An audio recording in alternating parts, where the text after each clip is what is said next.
Kakšno je sporočilo velikonočne razstave tukaj v Dupljah?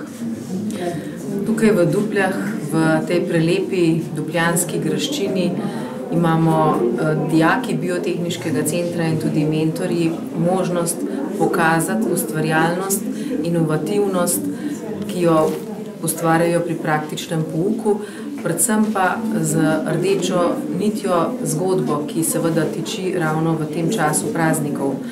Naj posebej poudarim, da je dupljanska graščina naš posvojen spomenik v okviru programa UNESCO šola, katera smo že vrsto let.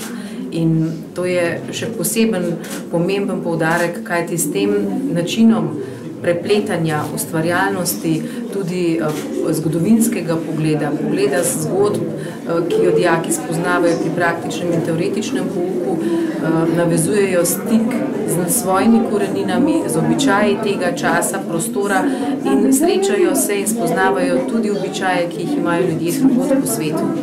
Mislim, da je to velika dodana vrednost za naš šolski ustvarjalni prostor, kjer želimo odpirati učni proces in ga odpirati navzven, pa velika priložnost za to, da se povežemo z lokalnim okoljem in da na ta način se srečamo.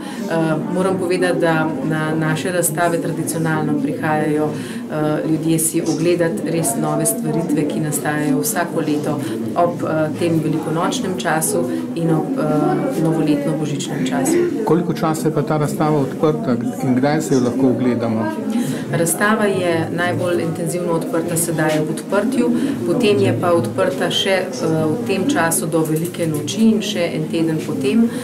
Se pa lahko dogovori z gospodom Mauserjem, ki tukaj stanuje, da si ljudje lahko ogledajo. Se pravi z naročilom po telefonu, ki je objavljen na spletni strani in se prijavijo in pridejo si pogledati. Zelo veseli bom.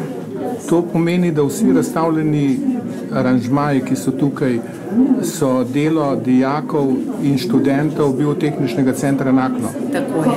Tako je. Zelo smo ponosni na to in seveda v ozadju prav potiho pa njihovi mentorji, ki vsako leto spodbudijo, da mladi sami razmišljajo in dajo svoje nove kreacije in ideje, ker se nikdar ne ponovijo. Hvala za ta pogovor.